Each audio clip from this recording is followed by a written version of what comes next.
Okay, so this is day 2 of Mishlei 22.8, but we have more alertness on my part and more facts on my part. Okay, so we're going to review, but also add new facts. Okay, Zorea Avla Yiktzar Aven V'Shevet Everso Yichla. Okay, so the way we translated it yesterday is one who sows or plants injustice will reap, and then we had 3 possibilities for Aven, either trouble like Ben Oni, sorrow like Misonin, or onin, and then wickedness is another just oven. Okay, and then the staff of his wrath will end or dissipate. Okay, and the his we said is either a person, and then our question is which person, and then or it's God. Okay, so here's some new facts. Okay, number 1, and I did look through all the meforshim, I think. Okay, I didn't see anyone who took it as capital H, so let's just eliminate that. Okay, so that's number 1. Number 2, I erroneously said yesterday that יקצור is just probably a verbal different way of reading it, but because my mind wasn't functioning yesterday, I totally just didn't even think about the fact יקצור means to harvest, יקצור means to cut short. Okay, so that is a real kriksiv in the Rabbeinu Yonah sense, where like you read it as he will harvest oven, but then the back of the mind implication is he will cut short oven. Okay, so I'm going to put that in as a footnote here. I'm sorry, not there. Will reap. Okay, and then the ksiv. Hold on. Oops. Let's try that again. Ksiv. Oh, this is not going to work. Okay. No, if you just start, yeah. Is cut short in the ksiv. Okay.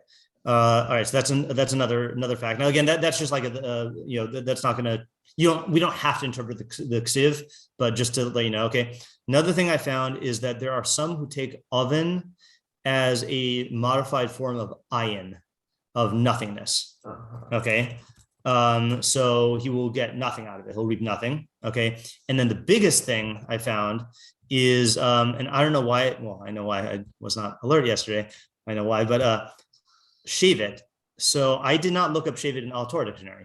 Okay. So shevet means rod, staff, club, or scepter, or tribe. Okay. Now within number 1, here are the specific meanings of what shevet is. Okay. A rod or a staff. An evidently common vehicle for smiting. Okay, so that's I think what we were taking it as, right? Like someone said, Mitzudas probably said shevet evraso, the staff of his wrath. Okay, that's to punish. All right, or it could be a shaft like a spear or a dart. Okay, that does not seem to be a very common one. C, a shepherd's implement. So I think you were saying like leaning on it, right? Like, or someone on this side of the room said like a staff for support. Like a bo peep? Say again? A bo peep? Yeah. Literary reference there. D is a truncheon or a scepter, mark of authority. So this is one. So I said this intuitively yesterday to try to like fix or to try to like support someone else's interpretation, but a staff that you rule with. Okay.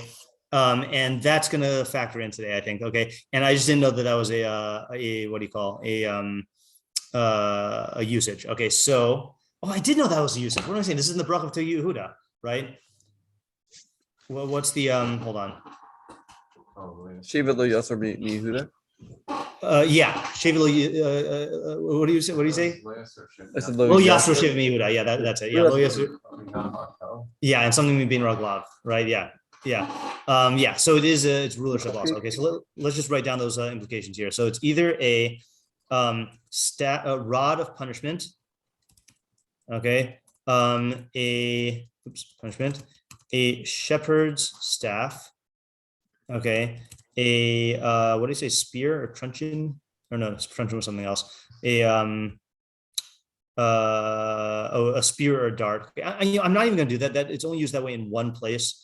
So we're not even going to do that. And then the third one is a scepter. Scepter. Okay, that's not how you spell. How do you spell scepter? It must have been scepter. Yeah. I.e. a staff of authority. Okay. Okay, so now we have a lot more to work with. Okay, and a lot less to work with in terms of the his. Okay, so now let's review the questions. And then I'll take your methodology question. Okay, so the Art Scroll had translated as one who sows one more. Some want to say, okay, that yichle means to break. Okay, the scepter will break. Okay, like it will be finished. Okay, yeah. All right. So now, all right, let's get. Okay, one who sows injustice will reap iniquity, and the rod of his fury will destroy it. So that's how our scroll says it, and it is. We're not sure what that is. Living Knox says, "He who sows injustice will reap iniquity, and the rod of his anger will give out." That's kind of like it will break. Okay, or it will end. Our questions are: what does oven mean in this context? We have 4 options. 2, what is avla in this context? Injustice. Is it just interpersonal injustice, or is it even being adam l'makom, or even being adam la'atzmo? 3, whose evra, whose wrath, and how does it come about? What's the significance of this wrath? 4, what is the metaphor of sowing and reaping? What exactly is the sowing and the reaping, in the metaphor, and what's the relationship between them? And also, is the Zorea aware of the metaphor? In other words, is he trying to plant something and he's reaping what he doesn't expect, or does he think he's doing something, but in reality he's planting and then reaping, and he's not aware of that? 5, why is he sowing this injustice? 6, what is the hava amina? Is it that he thinks he's not sowing, or is that he thinks he's sowing this and he's going to reap like benefit, but instead he's reaping oven? 7, who is the audience? 8, what is the opposite? Which, by the way, I also found a lot of the meforshim take this in concert with the next pasuk, which I'm going to go ahead and read now, even though we won't be scheduled to learn until next week. Tov ayin hu yivorach ki nasan milachmo ladal. Someone who is generous will be blessed when he gives from his bread to the poor. So a lot of the meforshim hold that that either 8 is the opposite of 9, or that 8 is the opposite of 7. Okay, so I'm not saying we have to do that. There could be an opposite that we could just infer, but there are those who take it that way. 9, what is the object of yichle? What is being ended, finished, or breaking? 10, breaking. 10, what is the phenomenon of shevet evraso yichle? Is that a good thing or a bad thing? 11, what is the relationship between the 2 halves of the pasuk? How definite is the connection between the 2? Meaning, does this always happen or sometimes happen? And is it causative? Meaning, is the fact that he plants avla and then reaps oven, does that cause the shiva everso to be yichle, or is that just like a separate consequence that's not like that could just come from some other thing? Okay, methodology question, Isaac. Yeah. So, I guess. Yeah, I'm just trying to figure out exactly how to ask this. Mm-hmm. The question is kind of, to what extent can you take a pasuk to be saying the opposite of what it's saying? Well, like let's say like saying a hava amina or something like that. I mean, we had in the last pasuk, or in Chanukah Lanar, ironia is the Italian term, right? It's speaking ironically, or like Miri says, guzma is it's telling you something false, or sarcastically. So that is definitely a thing that happens, and that just happened recently. Okay, so because I have a possible approach that would require taking this pasuk as a hava mina and not like that. Okay. Okay. There you go. I think this works better with the yktzor than יקצור. Okay. That a person thinks that when they sow injustice, Mm-hmm. They might get consequences, but that it'll be short term. Okay. And like the thing, I don't exactly know how to read the first half, but the second half is they think that the consequences that they'll get, which is the staff of his wrath, that's just gonna naturally end at some point. Like, oh, I did this one injustice to this person, so I'm gonna get one injustice's worth of like the same amount of unpleasantness to me. Mm-hmm. But because it's harming his relationship with the person, he's just gonna keep keep sprouting consequences, and it's not gonna end. Mm-hmm. So you're learning it that he does not realize that he's planting. Yeah. Okay, interesting. Yeah. Okay, so I agree with the idea. I think I'm more drawn to the idea that he thinks he's planting and that he's going to reap something else. I think that's first of all, I think that's the most direct havamina to get from the way that the pasuk is phrased. That you're planting this, you're really going to get that, as opposed to reaping what you think you're going to get. And I think because of that, combined with the I think that's what's making me not so inclined towards the havamina that you're the way that you're understanding the havamina, or the pasuk as havamina. Oops, sorry about that. In other words, like the mushal of planting and harvesting has two elements. There's the planting and the harvesting. I think to put in there, like, you think you're going to get something bad, but it's not going to be as bad as it actually is, but you're really getting something. That's like introducing something that's kind of foreign to the metaphor of planting and harvesting. Like, the guy who plants doesn't think he's going to get bad stuff. He thinks he's going to get good stuff. I think that's like where there's a clash with my intuition, at least. He knows he's planting like poison ivy.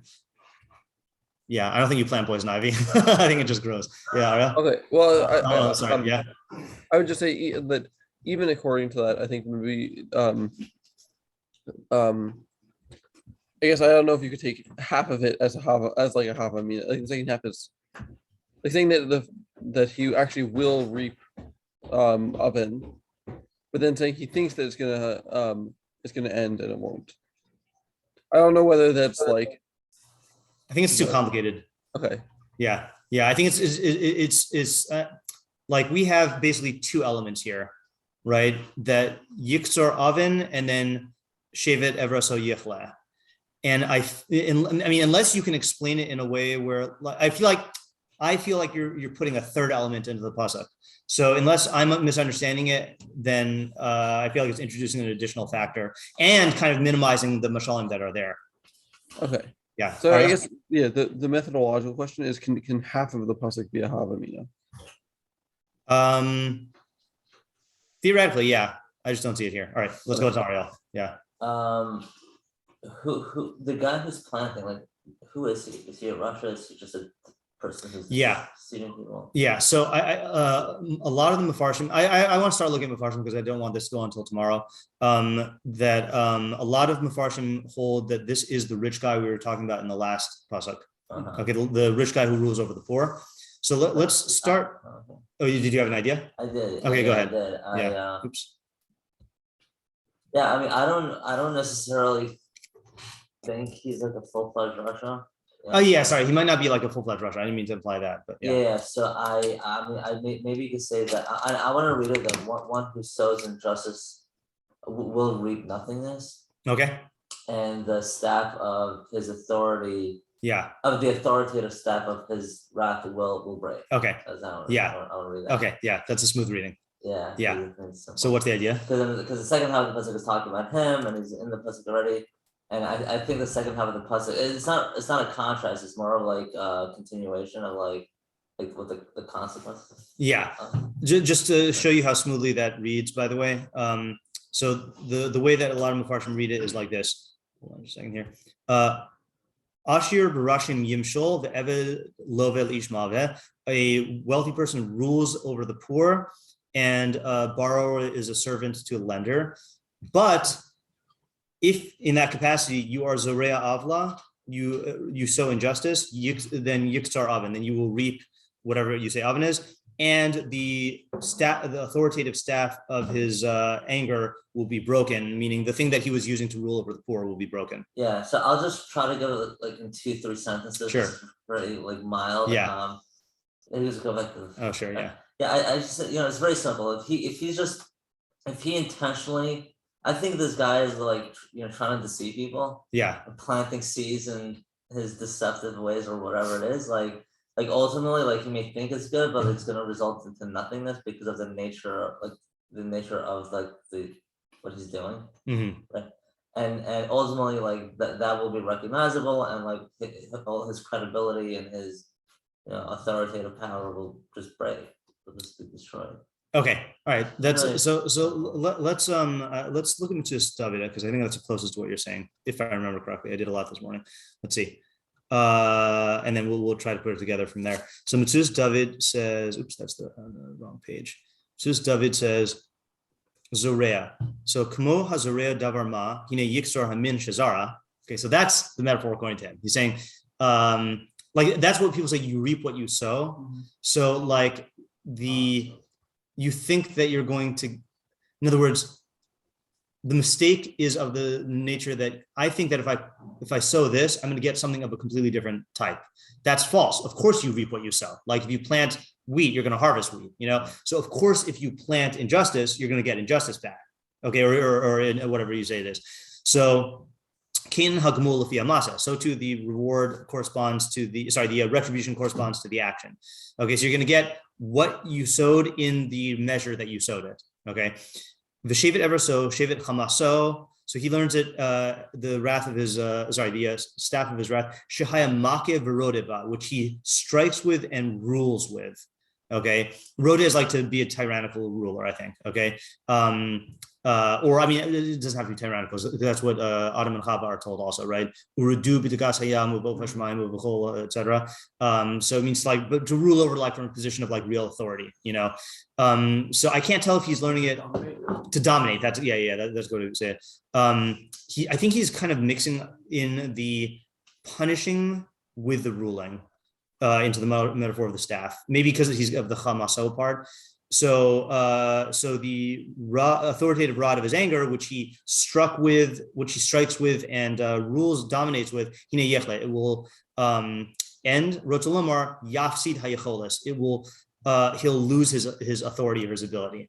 Okay, so let's just see if we can get an idea out of this. This is the simplest interpretation, at least.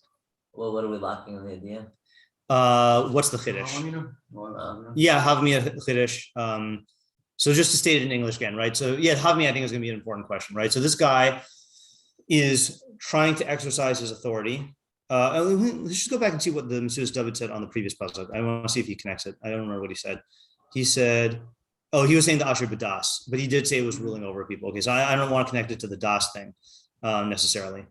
Okay, so this guy is ruling people in an unjust manner, and he thinks that he can plant these seeds of injustice with his rulership and then get profit, gain, authority, ability, whatever, but no, it's saying you're gonna get whatever it is that you sow. So you sow injustice, you're gonna get you're gonna sow oppression, you're gonna get oppressed. You sow whatever, you're gonna get whatever.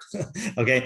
And it's like a mita connected mita type thing that he's gonna get. Just the question is he aware that what he's doing is injustice? Sounds like it.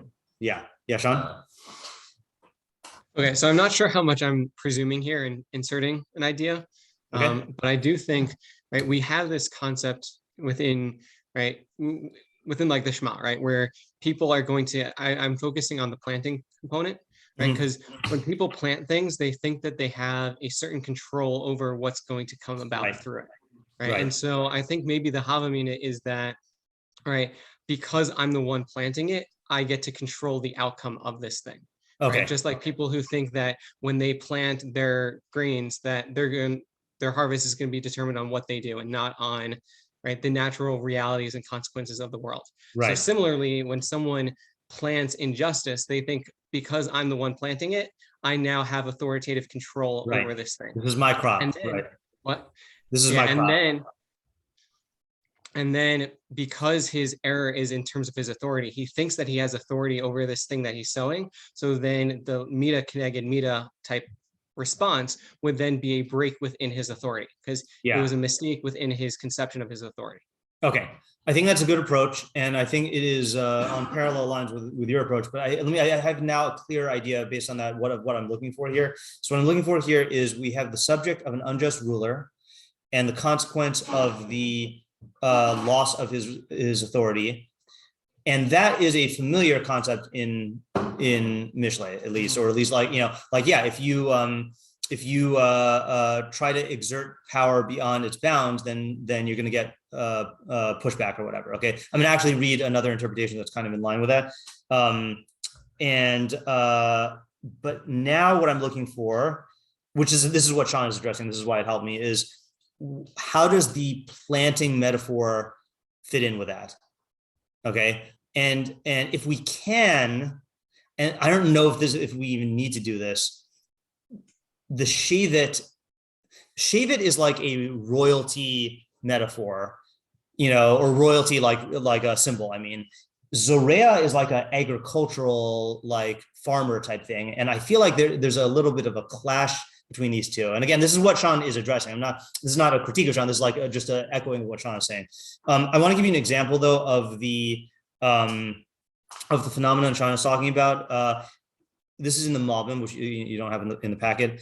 And I didn't even understand the whole Malbim, but I want to read it. And he also connects it to the next pasuk. Okay, but I want to, what do you call? I have another critique. 7, 8, and 9. Yeah. I have just a thought, maybe I'll have an interesting take on the pasuk that may or may not answer your question. Okay.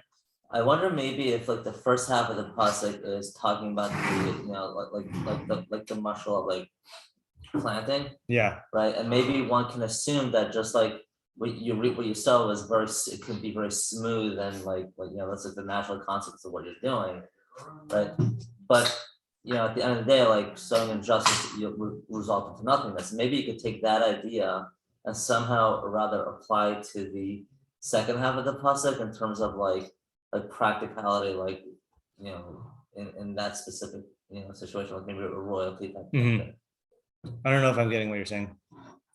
I mean, like the second half of the pasuk. What I'm trying to say, I mean, the two half of the pasuk doesn't necessarily have to be in one specific, case. Right. It could just be talking about like the idea of like sowing and reaping, and applying that into like a different, case that's practical in the world. You know what I mean? It doesn't have to be like completely like a consequence of that percent positive. Oh, that part I understand, but I'm not sure I understand what you're suggesting that it might be. Because the problem is that there is a cause and effect in the first half, and then the second one is just an effect, seemingly, right? So that's why I think it's the smoothest if you say that this is an additional effect of the same cause. Yeah. So I had a thought on how to read the pasuk. Actually, I just want to follow this thought that I have from before, just to show this example. And again, I don't understand all the details that he's saying, but the Malbim says like this, and this is also connected to what Isaac was suggesting in the previous pasuk about ribis, about charging interest. He says, "Noda mikoros ha'amin." It is known from the historical records of peoples. Kibimei kedem, that in the olden days, hayu ha'ashim malavim ma'os lahadalim b'rivis. The rich would lend money to the poor and charge interest. V'haya hachok. And the law was that kishalo hayalo l'shalim, when the person was not able to pay, hayalo reshus l'kachas osov as ishto ubanav l'avadim, then the rich guy could like seize the wife and children and property of the poor person, v'lirdos bo b'shevet kirtano, and then to rule over them however he wanted, right? So like you become slaves, right, by force. V'hayu hashirim malavim lahadalim. And so what they would do is the rich people would lend to the poor, and through this interest, then the poor would become completely impoverished and would become Russian. Now, this is the Malbim, so he holds there's no synonyms in Hebrew, so he holds that there's a difference between a dal and a rush. So he explains, Shaharash garua min hadal. A rush is worse than a dal. Mnemonic device I just made up because Resh comes later in the alphabet. Okay, that's just in case you need to remember this. Shadal his dal del minachasav. Dal literally means a lowered person. It means he became impoverished. Okay, like a dal is also a word for a bucket, right? That you lower into the well. He's dal del minachasav. He becomes impoverished from his property. Ula rush in kol, but the rush has nothing. Okay, va'az nasu lo. Then the poor people would become slaves to him. Okay, aval. Now here's where he switches to our pasuk. Aval ayde kain, but through this he's or kepam bapam merida min ha'am halovin. Then there would be incited a rebellion from the people who are borrowers. Okay. French. Yeah, right. Vahayu horgim es hashim, and they would kill the rich. V'osim bam nekamus gedolos, and they would exact great retribution from them. Ash al-yedei huchruchu hasarim, and this is, I didn't know what the chaf pei was. I couldn't find it in the Otzer Rosh Tevos. Then what? Maybe come upon him. Probably come upon me, and through this, then the officers, meaning like I guess the rulers of the region, like rule over everyone, would sometimes be needed lahakim chok levater es halchovos. They would need to pass a law to pardon the debts, or l'shalmam mikis hamadina, or to pay them off from the government, bank, bail them out, yeah, ulahashkit hamirid, in order to suppress the rebellion. And at these times, then the rich people who would not lend with interest, they would be gracious towards the poor with tzedakah. They would be in a position of prominence among the people. So this is a good narrative here, but I think it's also an example of what both you and Sean were saying in different ways. I'm just going to state it the way that Malbim's saying it here, which is that. Well, okay, I'll stay in Sean's terms. So this guy who's rich, he's got a real scheme going on here, right? He has the power. He can, essentially conscript through this like wily scheme, these poor people by saying, "Oh, I'll lend you money," and then he can like ramp up the interest. I mean, you know who did this according to the Ramban? I'm sorry, that's right. A legit Freudian slip. I've never heard that before. I've never heard that before. That's so funny. I want to say made up. Wow. Man.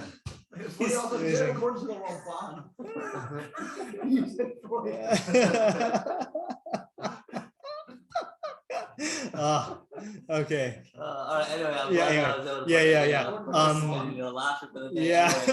Bernie Madoff. That's good. Bernie Madoff didn't. I mean, I'm not aware of Bernie Madoff doing this to enslave the people who he took advantage of. Okay. So according to the Rambam, this is how Paro enslaved the Jews in Mitzrayim. Right. So he started off by basically like increasing the taxes. I mean, this is in the pasukim. I mean, I don't think it's like a radical. That was pretty good. A radical Ramban idea, but he started off by putting taxes on people and then increasing the taxes and saying, "Oh, you could pay it off through work." So that it's not exactly what Rambam was saying. He's saying that they would basically take advantage of the fact that a lot of the poor people are going to be desperate, so they'll take a loan, of course, and then he'll just like who's doing this now actually. China, I think, is doing this with certain countries.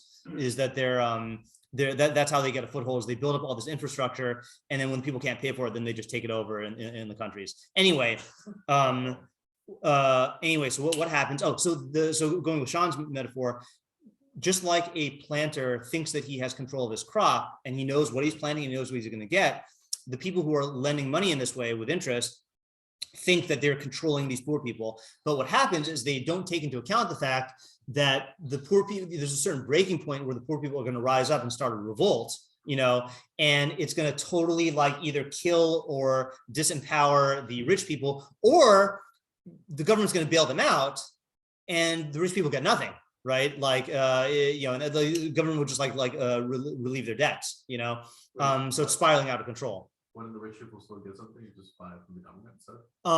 I don't know I don't know how it worked back then. It might be that it's just that the government, because he said two things. He said either the government will pay for it, in which case the rich people would get it, or he says that the government will levater hachovos, just cancel the debts. Right. So that sounds like the rich people would lose out. So how they did that to appease the poor people, right? The government, to quell the rebellion. I guess because there's not enough rich people to be there for there to be a rebellion, they wouldn't have the same. Mm-hmm. Right. Yeah. So I think this is a good example of what we're talking about here, right? You think that you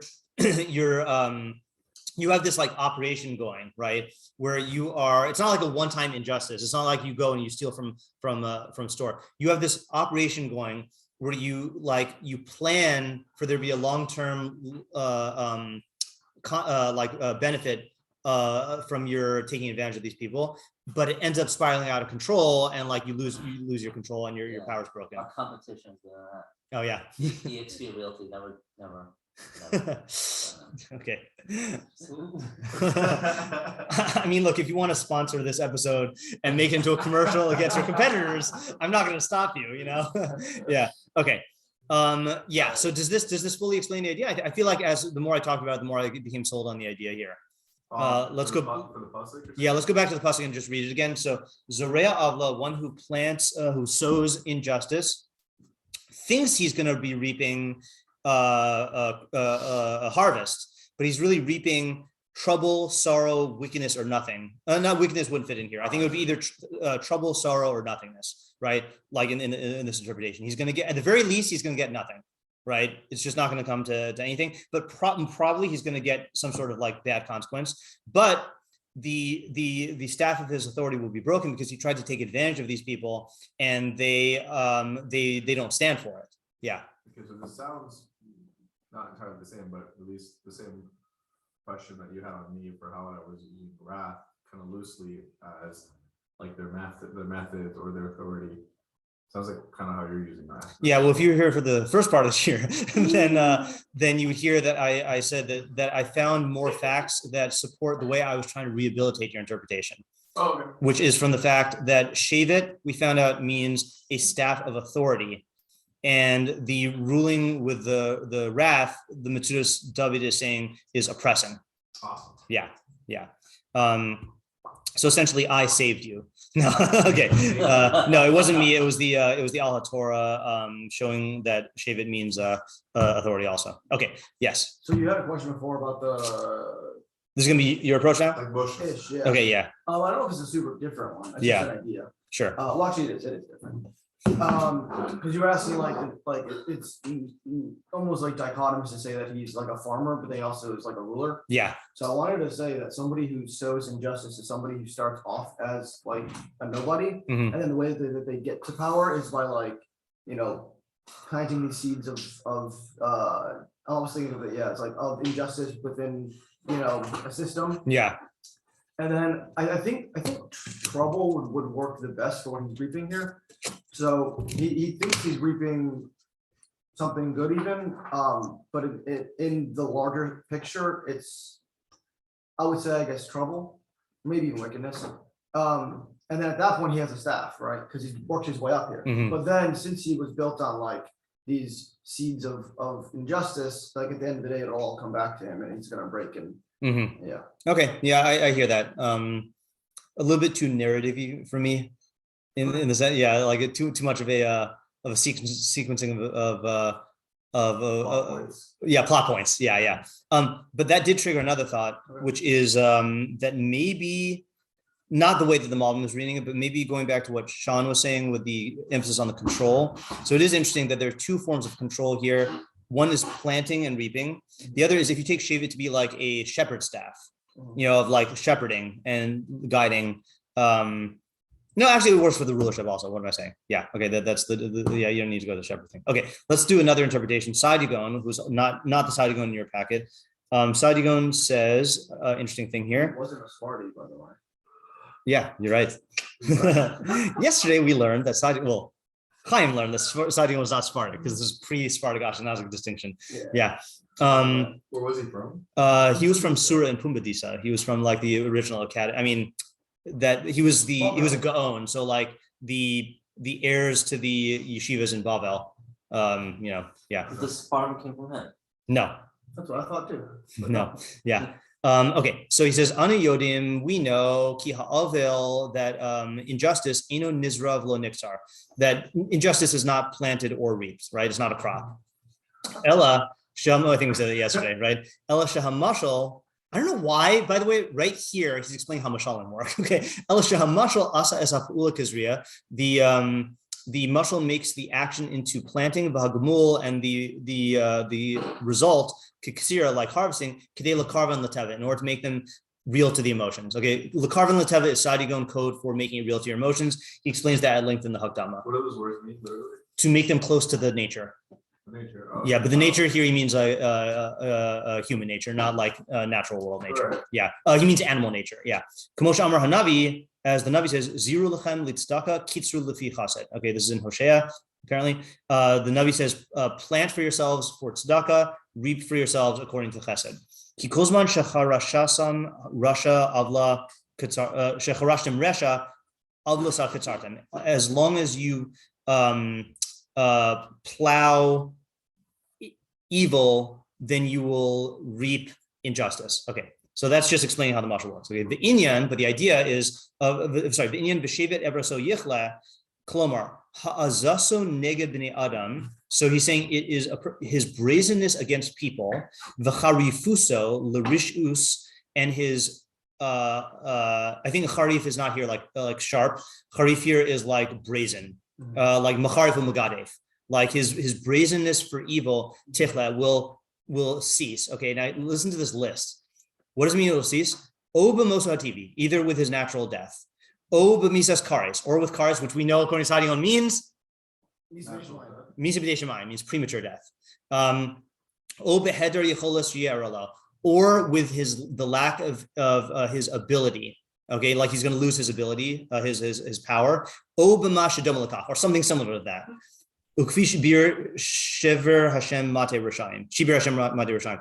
So he's taking this breaking of the staff to mean like it could be any bad consequence. Okay, so I don't know what idea he's saying, but the thing that he said that no one else has said so far is he's saying Sheva ever so is like brazenness, is like his brazenness is gonna like be nullified somehow. So can we get an idea from that? And the first half, it sounds like he's just saying it's a general thing of. Well, we were saying that it's his power is going to be broken, but he's learning Shevet ever so is the fact that he's brazen is going to be broken. Now, it could be the same idea. It could be that this guy, what we were describing in our example is like they're trying to oppress. Yeah, but they're like overstepping their bounds in terms of how brazen they think they can be and still get away with it. You know, of their power, because their power isn't inherently bad to have; it's raw evil, right? But the brazenness is what makes their as they go beyond what they need or what they if you break his brazenness, then you break his power. Yeah, Sean. You're on. Right, yeah. So there's a component of game theory which talks about when people are cheating or doing things that are not within the rules or to their own self-interest, disregarding another person's. So when another person does that same action, that's what usually pulls them back into line, right? So if I do this injustice and then somebody else does this injustice to me, so then you're like, oh, man, this injustice is actually pretty bad. And then that pulls them back from their brazenness in terms of doing this action. Because if they do this action, they realize that other people are going to do this action to them. Right. That's interesting. They got to taste their own medicine. And I mean, that's the, that's a, what do you call the contradiction in Geneva that is in Pirkei Avos about like, you know, the, Shali, Shaliv, Shalach, Shalach. What's mine is mine, and what's yours is yours. That's like a normal person, or that's Sodom, right? That's the weird one. Or Shali, Shali, Vishalach, Shali. What's mine is mine, and what's yours is mine. You know, so that's Russia. That's a person who's Russia. Well, it's also literal Russia, but that was Ukrainian commentary. Just in case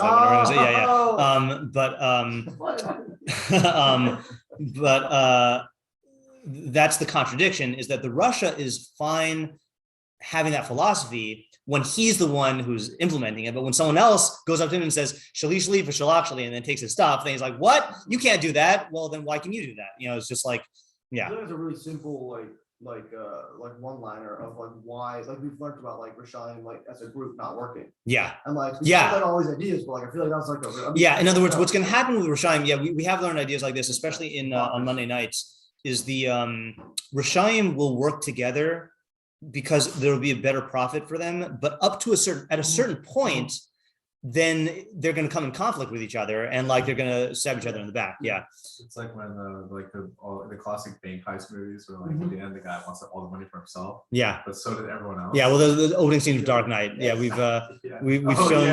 I don't think I showed that this year, but that's was it this year? I think so. Yeah, I watched it. I used to show that so many times in my Mishlei class in high school. So I just remember saying that we should watch Dark Knight. Oh yeah, the opening scene is the best one. Yeah, let's do one more, which is the Rabag.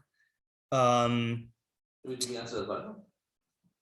Do we answer the How question? does it break the person? Yeah, we were saying that it's the way we're learning is it sounds like it's essentially the same idea, but he pushes it too far, and it's not just like this guy happens to push it too far. The nature of wickedness is that he will be led to push it too far, and then that's what breaks him. So it's the same idea though. Well, Yeah. I kind of want to say that his brazenness is like his drive. Like that's his drive to do what he's doing, and then when he ends up sowing nothingness, then Yeah. his drive is gone. Okay, I just want to show you this Rabbi here. It's in the back of the packet if you're interested. So he goes back on the previous pasuk. The rich guy rules over the poor. This is a praiseworthy feature of wealth in this way. And when he lends people, he's benefiting them. And the poor person who's borrowing will be indebted to him as if he is a servant. Okay, so it works out for both of them because the poor guy gets what he needs, and then the rich guy has someone who's indebted to him out of the chesed, and that could come in handy later on. Okay, all great and handy. That is how the rich person rules over the poor, by doing chesed for them. Okay, so that's like a beneficent rulership, right? Like he's like helping them out, and lending them money. That's a good thing. Okay, but if you want to rule over people in the opposite of this trait, meaning the opposite of chesed, which is through injustice, and violence, that you're doing to them, your rulership will not last over them. You're going to receive harm from the harm that you do.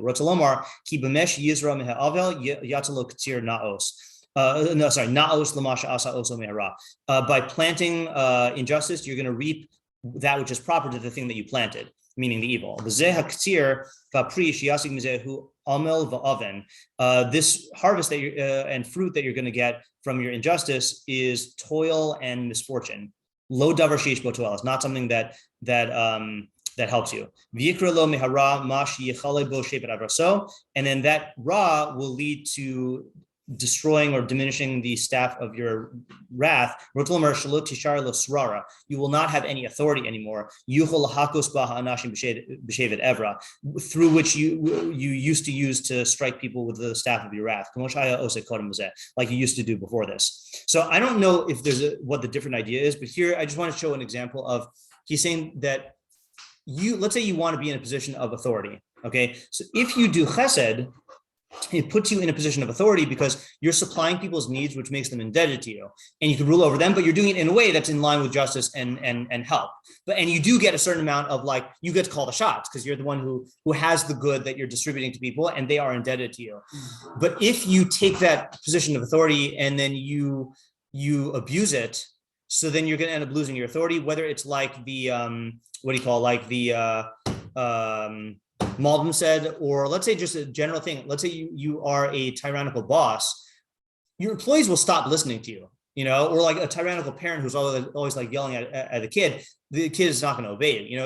You're going to lose your authority from doing that. And if that's the thing that you want, then it's in your. In other words, if what you want is authority, the best way to do it is to do chesed, which makes the people indebted to you and keeps you in a position of power because you're distributing goods. Yeah. Okay. All right. Good. So we got some ideas from this this pasuk. Very difficult pasuk, but I feel like if I had been on my A game yesterday and had done my research, then and made my associations, then we would have gone a little bit further. But c'est la vie. Okay. All righty.